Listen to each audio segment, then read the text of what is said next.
समाधिमग्ने गिरिशे विरिञ्चात् तपः प्रसन्नात् किल तारकाख्यः दैत्यो वरं प्राप्य विजित्य देवान् सबान्धवः स्वर्गसुखान्यभुङ्क्त वरैः स भर्गौरसपुत्रमात्र वध्यत्वमाप्तोऽस्य च पत्न्यभावात् सर्वाधिपत्यं स्वबलं च मोहान् मत्तो भृशं शाश्वतमेव मेने नष्टाखिलाः श्रीहरये सुरास्ते निवेदयामासुरशेषदुःखं सा चाह देवा अनयेन नून मुपेक्षते नो जननी कृपार्द्रा तद्विस्मृतेर्जातमिदं करेण यष्ट्या च या ताडयति स्वपुत्रं तामेव बालहास निजेष्टदात्रीं सास्रं रुदन्मातरमभ्युपैति माता हि नः शक्तिरिमां प्रसन्नां कुर्याम भक्त्या तपसा च शीघ्रं सर्वापतः सैव हरिष्यतीति श्रुत्वा मरास्त्वां नुनुर्महेशी निशम्य तेषां श्रुतिवाक्यगर्भ स्तुतिं प्रसन्ना विबुधांस्त्वमात्थ अलं विषादेन सुरा समस्तं जाने हरिष्यामि भयं धृतं बः हिमाद्रिपुत्री विबुधास्तदर्थं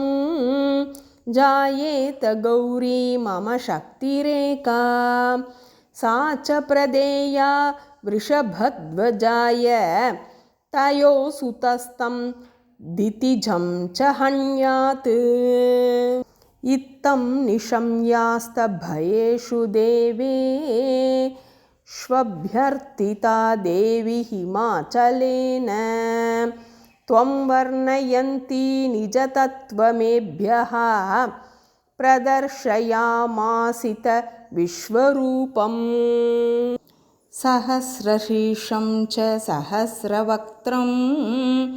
सहस्रकर्णं च सहस्रनेत्रं सहस्रहस्तं च सहस्रपादम्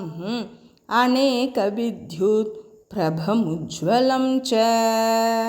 दृष्ट्वेदमीश्वर्यखिलैर्भियोक्ता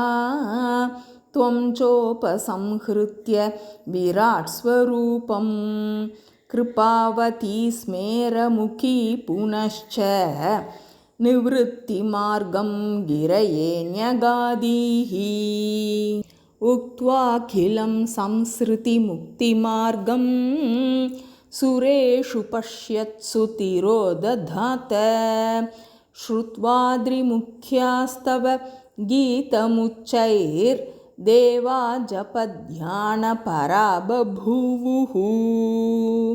अथैकदा प्रादुरभूद्हिमाद्रौ शाक्तं महो दक्षगृहे यथा प्राक् क्रमेण तद्देवी बभूव कन्या सा पार्वतीति प्रथिता जगत्सु हिमाद्रिनैषा च हराय दत्ता तयो सुतस्कन्द इति प्रसिद्धः स तारकाख्यं दितिजं निहत्य ररक्षलोकान् अखिलान् महेशी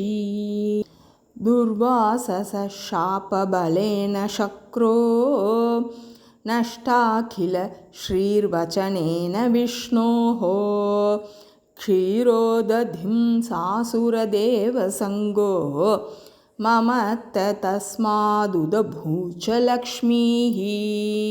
या पूजितेन्द्रेण रमा तवैका शक्तिस्वरैश्वर्यपुनः प्रदानात् शापान्मुनेर्देवगणान् विमोच्य कटाक्षतस्ते हरिमापभूयः त्वं सर्वशक्तिर्न जितासि केनापि अन्यान् जयस्येव सदा शरण्या मातेव पत्नीव सुतेव वा त्वं बिभासि भक्तस्य नमो नमस्ते अम्मे नारायणी देवी नारायणी।